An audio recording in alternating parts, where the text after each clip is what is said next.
Good morning, Enterprise. Good morning.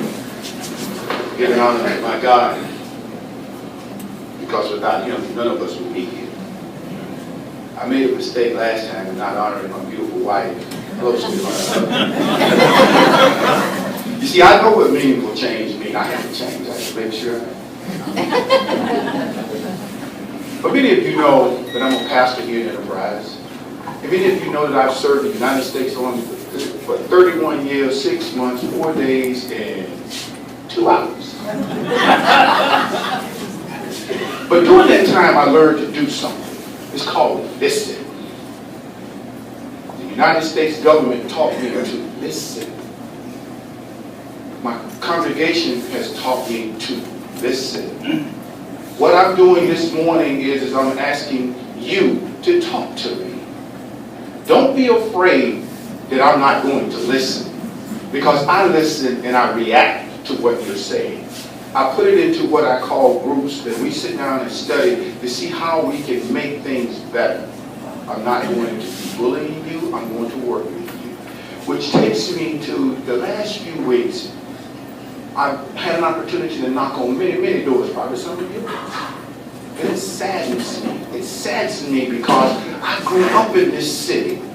I am and will always be proud of Enterprise. I love Enterprise.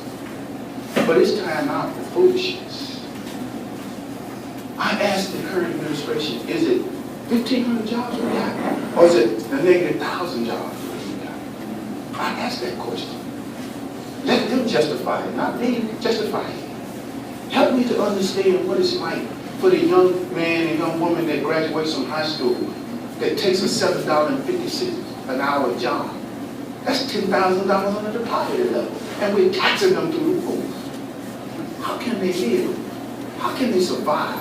I look at a lot of these men in here that are real estate owners. You know you can't pay for a house from $7.50 an hour. You know that. So why can't we bring meaningful jobs back into our city that will allow us to, first of all, put our people back to work? We got people traveling 40 and 50 miles outside of the city limits. I've got the proof right here in my hand for meaningful jobs so that they can buy homes. You know, when I was a young man, I used to hear the American dream. That was to go to Enterprise High School and play defensive end and be voted the most valuable player, the most improved player, most loved player. That's the accomplishment. And then you go to Alabama State University and be the first black officer to be selected from Auburn University from Alabama State University. So I know what's the first like. The first like is right now. It's first to me is take a look at what we're doing. Let's realign our city. Let's go back to the basics. When I say the basics, I'm talking about our seniors. I spent time with them over the last 2 weeks, and this is the very thing they said to me.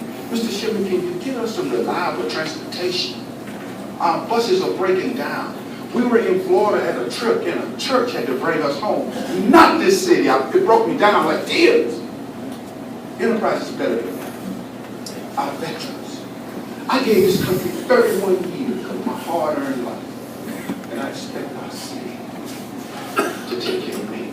I expect our city to make sure that I got a ride if I need to go to the hospital, to make sure my city does for me what I've done for you. Our children deserve better.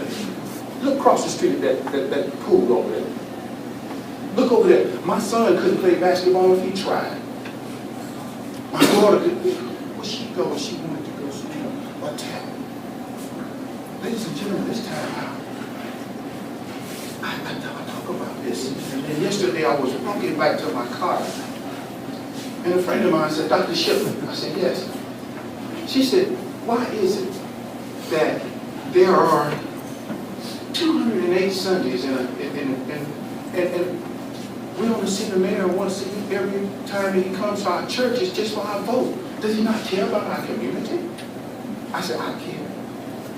I asked each church in here, just give me an invitation, I'll come. Because I have been called. I wasn't sent, I was called. So this morning I say to you, do you want a mayor that's 90 days or 4 years? You make that decision. I promise you, if you give me your vote, I give you 100% of the sugar. continue that thought. God bless you. God keep you. God bless the United States of America and in Christ.